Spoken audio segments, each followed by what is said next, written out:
the 26th Sunday of Ordinary Time.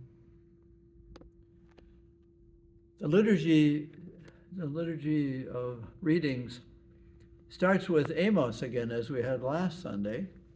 And Amos is very direct about the wealthy who are having their own kingdom, their own life, their own sustaining, and how they are not caring for the poor of their times. And he refers to the other prophets who have warned them that they will be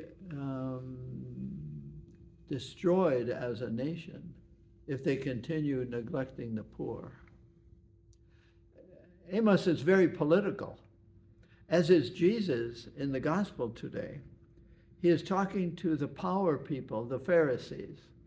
And if you read the gospel, you will see that he refers to Moses and Abraham and has a discussion involving Abraham. So what we have is a very wealthy person who has all fine clothes, fine meals every day, and there is a man outside lying at his doorstep. And Lazarus is begging for sustenance. And the rich man, maybe, in praying about this, I imagined Lazarus having gone into the rich man's house, and the rich man said, "No, you contaminate me. You destroy things. Get out of here." And he threw him out. And Lazarus dies and goes to heaven and is in the bosom of Abraham. And that's why Jesus is putting it in the Jewish context. Why Abraham? So Lazarus is with Abraham, and the rich man dies, of course, and he's in torment. He's in hell. And he says, "Please have Lazarus, whom I threw out, have him at least dip his finger and bring me a drop of water." He said, "No." "Okay, send Lazarus to my brothers." "No, they have the prophets." "Well, can we do something to relieve? Maybe if someone who has died could rise and go around," which is obviously in Luke's gospel a prediction or a reference to the resurrection. So that's the context. Hell and the bosom or comfort with Abraham in the Jewish tradition. So it's a very political, in Jesus' time, Jesus is being very political with the Pharisees, the power structure, who would neglect the poor. And with whom is Jesus uniting? The poor, the needy. Now, I am not going to be political, I'm just being historical. This week, the President of the United States told the people of Europe that their countries are going to hell. So it's a perfect gospel. It's almost like the church said, after that talk, let's have this gospel. They go together. I'm not forcing them together, they're there.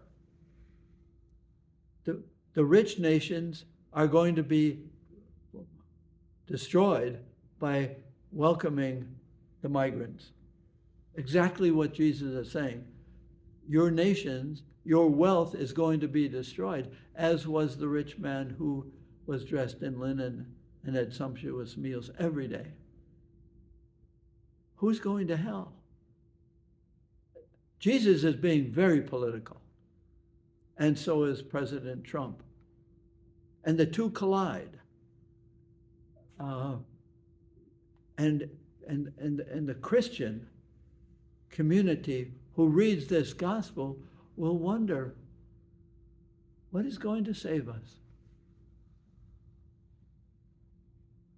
It's a very easy gospel about which to respond with guilt. None of us is taking care of the poor, as Jesus would ask. We are all a bit living in the quiet house with sumptuous food and fine clothing. We are all there. And we are challenged about to whom are we going to share the wealth?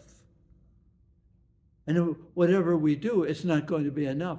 But do we do something that says, yes, I am trying to follow Jesus as much as possible, and to embrace the poor wherever I find them, I think there are immigrants who are in our own country, who are born here, who are Irish or German or Polish. They are immigrants to the wealth that is around them. And it's an invitation. It is a political statement. Who eventually go to hell? And who goes around having risen from the dead saying, this is what life is.